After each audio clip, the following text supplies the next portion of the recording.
நாம் சில நேரங்களில் மற்றவர்கள் போல இருக்கத்தான் ஆசைப்படுறோம். சிலரை பார்க்கும்போது நாம் அவனாக இருந்தால் நல்லா இருக்கும்னு தோன்றும்.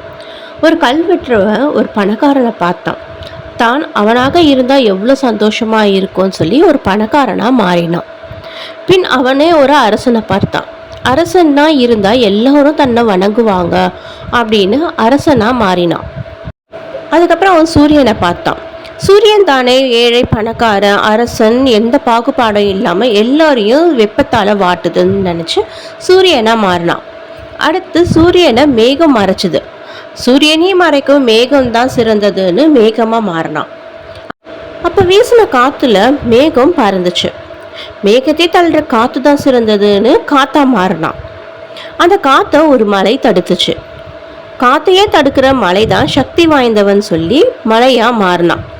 அந்த நேரம் ஒரு கல்வெட்டுறவன் மலையில் கல்லை வெட்ட, ஐயோ கல்வெட்டுறவன் தான் சிறந்தவன் சொல்லிட்டு மீண்டும் அவன் கல்வெட்டுறவனாகவே மாறினான். ஒவ்வொருவருக்கும் வாழ்க்கையில் பெரிய ஆசைகள் இருக்கத்தான் செய்யும். எல்லாவற்றையும் பெற்றாலும் மனசில் அமைதி இல்லைன்னா அதுக்கு பயனே கிடையாது.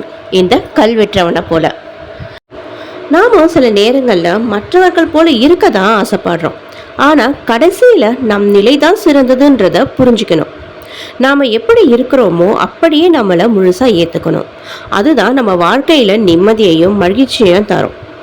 மற்றவர்களோடு நம்மளை ஒப்பிடுவதால் பொறாமை, நிம்மதியின்மை, அதோடு மகிழ்ச்சியையும் அழுத்திவிடும். நம்மை நாமே மதித்து திருப்தியுடன் வாழ்வது தான் நம் முதல் வெற்றியும் ஆகும். இந்த பதிவு உங்களுக்கு பிடிச்சிருந்தா லைக் பண்ணுங்க. இந்த பதிவு பற்றின கருத்துக்களை கமெண்ட்ஸில் தெரிவிங்க. இந்த மாதிரி பதிவுகளை கேட்கறதுக்கு சேனலை சப்ஸ்கிரைப் பண்ணிக்கோங்க. மீண்டும் உங்கள் இதயத்தை தெளிவாகும் சிந்தனையோடு சந்திக்கிறேன். நன்றி, வணக்கம்.